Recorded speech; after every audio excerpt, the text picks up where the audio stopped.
When I realized like just how fragile like life is and get to like play in that space of like really understanding how quick things change and how like insignificant most of the stuff is that we try to like make a big deal. Like, bro, nothing matters. Nothing matters except for right now. Dudes listening right now, are you so focused on yourself that you don't even notice if there's a disconnection in the house? Like, that's our duty, man. Our duty is to provide security, boundaries, and I would say opportunities for connection and belonging in our home. But to do that, we have to be present in now and not just focused on tomorrow or our own BS. So I love that. If I hear this in the house, is there a disconnection? And then how do you physically did it, Chad. You're like, okay, let's create connection in this moment. So, dude, super powerful. Bro, we have like 10 minutes left and we could talk for probably 3 hours. What is there a story or a thought that you're like, dude, I don't want to be, in my day later and have missed this, this story or thought that I really wanted to share?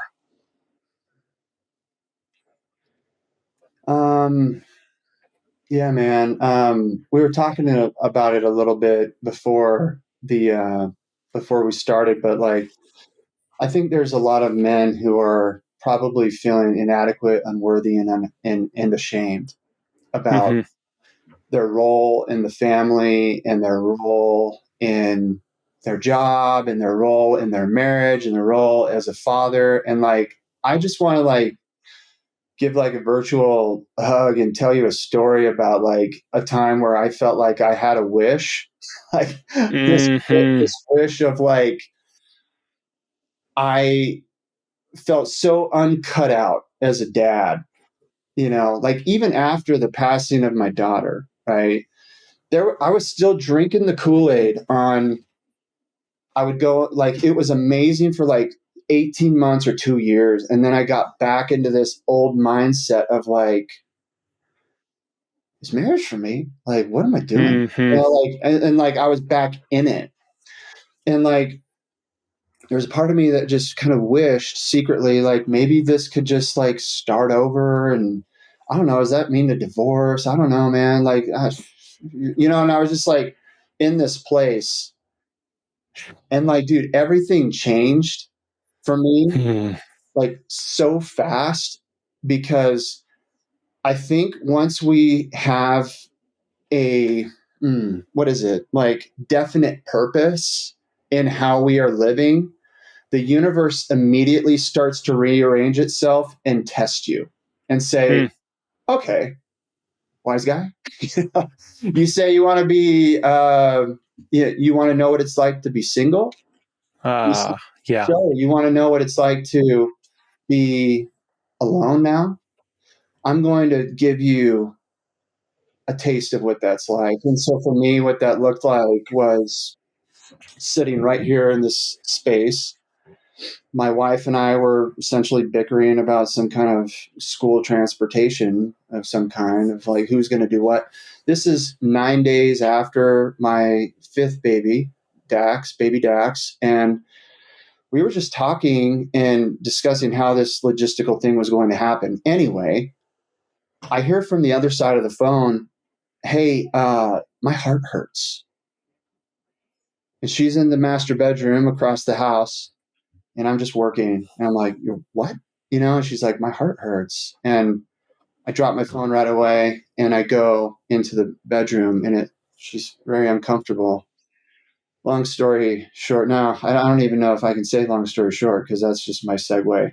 That's my segue word. But what happened from there was like, she got up, she bent over. It looked like she's trying to work out like a gas pain almost. And we didn't know what was happening. Yeah. Within a few seconds, she bent over and then she fell across our bed. And she was draped over the corner of the bed. Oh my gosh. At this point, I'm panicking for sure. And I pick her up off the corner of the bed. She is frozen, like almost like rigor mortis frozen. in how she was draped over the bed, and she's laying on our floor. And like, Ned, I don't say this lightly, but like, I can all but verify that like my wife died that day. Like, died that day right in front of my eyes. Whoa. I'm on the call with 911 trying to figure out when they can get an ambulance out here. And, you know, she comes back from that experience, and the paramedics basically stabilize her and bring her to the hospital for an emergency surgery, which was a double bypass open heart surgery. Whoa. So I am like staring down the barrel of like, what is it going to look like to be a widower?